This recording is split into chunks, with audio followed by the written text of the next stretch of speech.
Selanjutnya para jemaah sekalian, kita tingkatkan ketakwaan kepada Allah Subhanahu wa taala. Karena dakwah ini kita akan menjadi manusia-manusia yang mulia di sisi Allah Subhanahu wa taala. Tapi yang tidak, maka dia akan menjadi manusia yang terhina. Alhamdulillah terhina di akhirat nanti. Para jemaah sekalian yang dimuliakan Allah Subhanahu wa taala, setiap hari selalu berganti hari, bulan, bahkan bahkan setiap menit dan setiap detik. Itu semua adalah makhluk yang baru.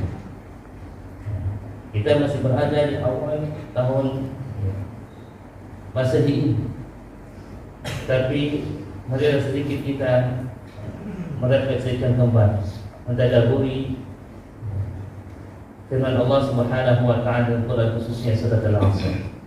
Berbicara tentang waktu, maka Allah Subhanahu wa taala banyak sekali mengangkat tema-tema waktu di dalam Al-Quran.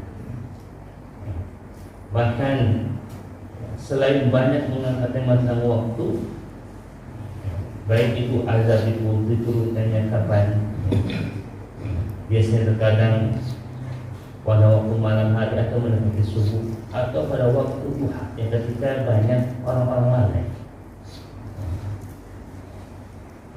Dan juga kita lihat bagaimana Allah Subhanahu wa taala menurunkan azab kepada kaum Nabi Lut pada waktu subuh. Inna maw'idakum subh alaysa subhan biqarib. Sesungguhnya waktu mereka diturunkan azab kepada mereka pada waktu subuh, maka subuh itu tidak lagi jauh daripada atau tidak lama lagi dari sekarang. Maka diperintahkanlah Nabi Lut alaihissalam dengan keluarganya dan orang beriman untuk segera meninggalkan kampung yang akan diajak oleh Allah Subhanahu wa taala, dan wala yastahil, melarang untuk menengok lagi ke belakang. Apa min ahlul qura ayat yang ba'suna bayatan wa hum naimun, dalam surat Al-A'raf. Apakah orang-orang kafir mereka merasa tenang dan aman ketika datang nanti azab kami pada waktu malam dengan mereka dalam keadaan tidur?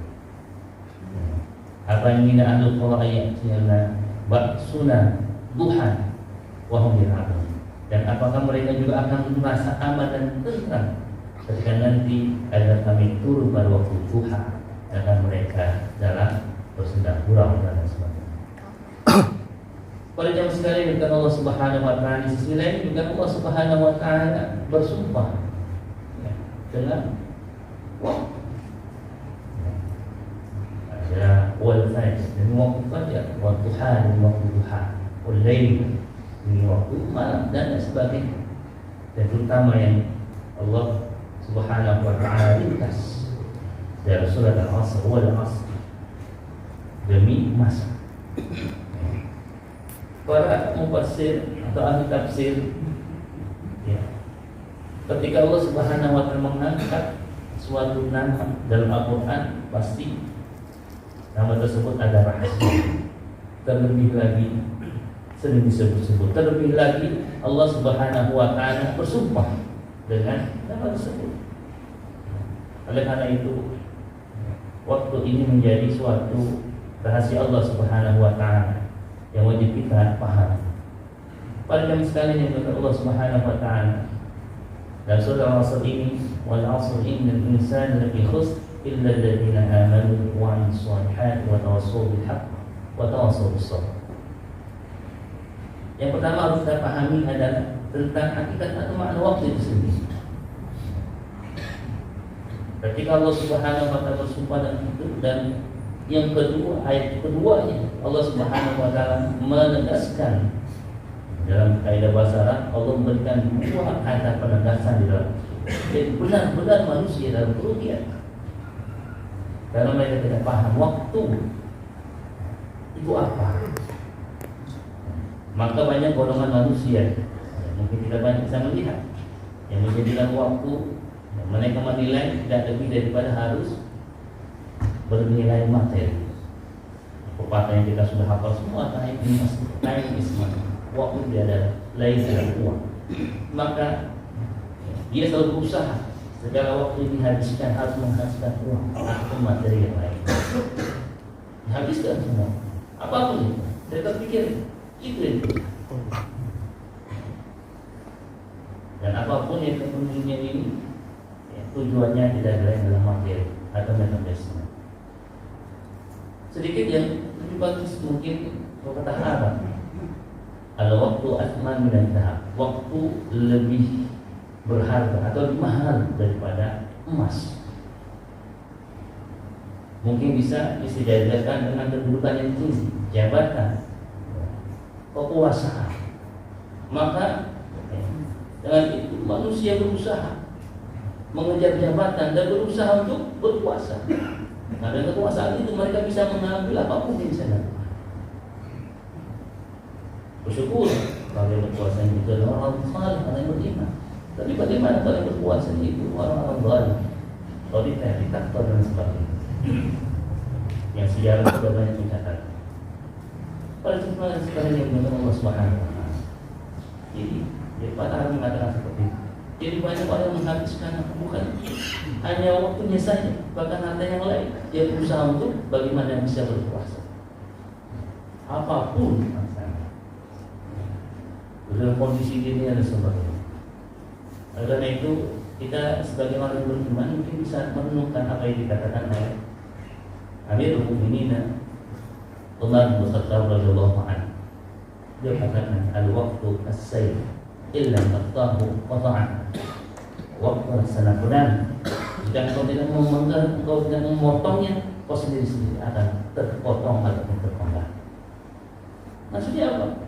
Maka renungkan apa yang dikatakan oleh Imam Hasan Al-Basri rahimahullah, seorang zahid dari kalangan tabi'in. Dia katakan, ya ibn Adam, innama anta al-ayyam idza dhahaba yawm dhahaba ba'du. Wahai manusia, Anda tidak lain adalah hari-hari yang telah ditentukan oleh Allah Subhanahu wa Ta'ala. Kalau saat itu berlalu darimu, maka sudah berlalu sebagian dari hidup sendiri. Jadi ternyata kita adalah hari-hari yang telah ditentukan oleh Allah Subhanahu wa Ta'ala. Jadi dia ada namanya ya bertambah. Yang ada adalah al-ajal yanqus. Waktu itu selalu berkurang. Tidak ada ya, hari yang berulang. Jangankan hari, atau tahun itu berbulan. Detik pun adalah suatu yang baru. Bagaimana dalam riwayat lain katakan oleh Imam Hasan Al-Basri, ketika tiap hari matahari terbit, maka waktu akan mengatakan, ya benar, ini adalah waktu yang baru. Wa ala amalika syahid. Ana khalaqun jadid wa ala amalika syahid. Saya adalah makhluk yang baru dan terhadap apa yang kalian lakukan menjadi syahid, menjadi saksi. Ini kepada yang sekalian bukan Allah Subhanahu wa Ta'ala. Lebih untuk memahami apa yang dikatakan Amirul Mukminin Umar bin Khattab radhiyallahu anhu dan Imam Hasan Al-Basri rahimahullah, apa yang dikatakan oleh Imam Syahid Hasan Al-Albani rahimahullah. Sudah tegaskan apa? Al-waqtu huwa al-hayat. Waktu tidak ada lain adalah kehidupan. Para ahli tafsir mengatakan wal asr. Asr waktu tidak ada al-ra'sul mal, ra'sul mal nafsi. Ra'sul mal insan, modal utama, modal dasar bagi manusia yang diberikan Allah Subhanahu wa Ta'ala di dunia.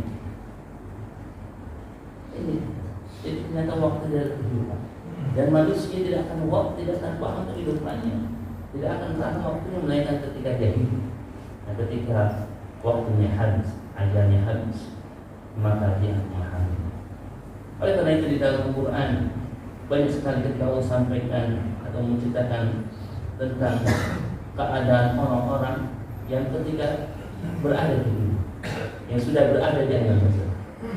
Ketika dikatakan qala inna yawman aw ba'da yawm, mereka mengatakan saya berada di dunia ini sehari atau sebagian hari.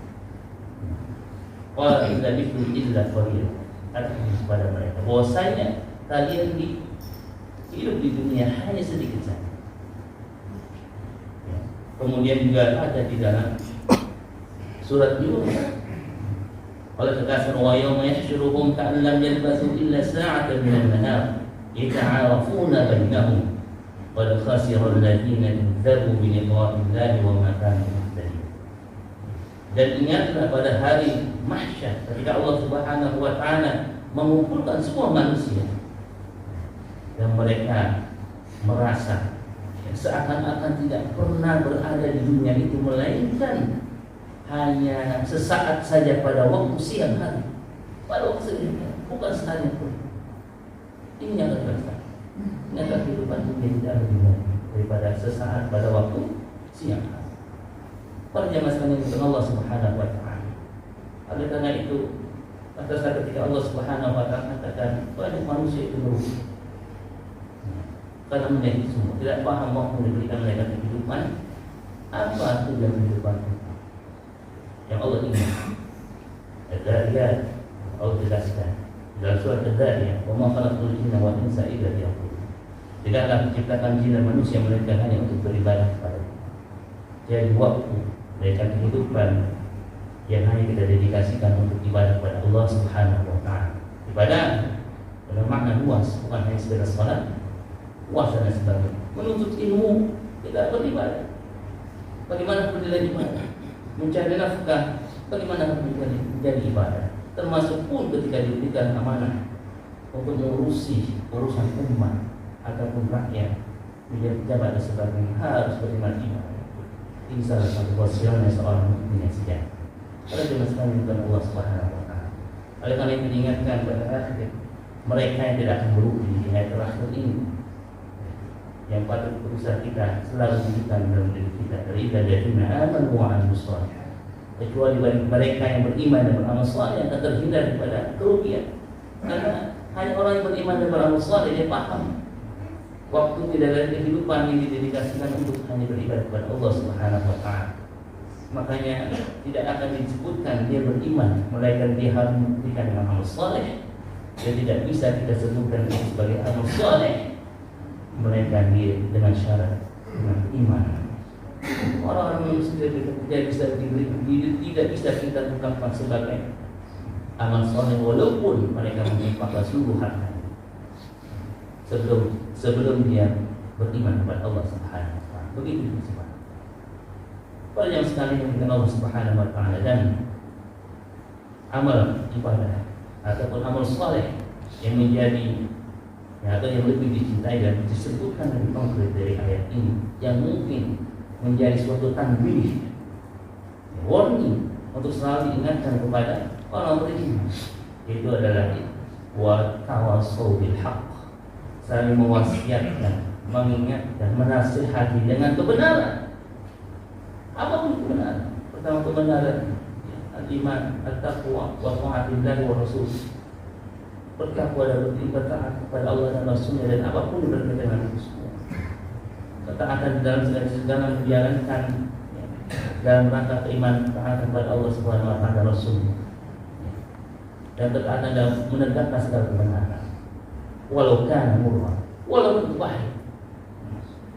Karena mengingat akhir zaman akan terjadi bahkan pemutar balik yang hak akan menjadi sesuatu yang batil, dan batil akan menjadi sesuatu yang hak di mata manusia kalau mereka tidak bertakwa.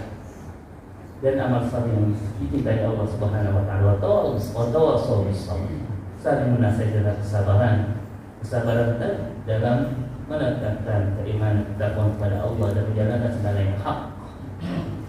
Karena sabar ganjarannya hanya Allah Subhanahu wa taala yang tahu misalnya, dan tidak bisa ada yang menghitungnya melainkan hanya Allah Subhanahu wa taala. Kita pada jemaah sekalian, sebagai bentuk refleksi kita, mengingatkan bahwasanya waktu kita lalai dalam kehidupan kita, agar kita tidak menjadi manusia yang merugi karena menyia-nyiakan waktu kita semua yang tidak ada faedah dalam. Kita berusaha mewujudkan keimanan dengan bentuk amal saleh yang sebaik-baiknya, dan menegakkan selalu menegakkan yang hak dan sabar atas kebenaran tersebut. Demikian para jemaah sekalian, semoga Allah Subhanahu wa taala berikan kita naik kekuatan untuk menjadi hamba-hambanya yang saleh serta menegakkan ibadah dan benar dan selalu mencintai amal perbuatan tawassul bil haqq wa tawassul bis sabr. Aqulu qawli hadza wa astaghfirullah li wa lakum wa li sairil muslimin wal muslimat wal mu'minina wal mu'minat fastaghfiruhu innahu huwal ghafurur rahim.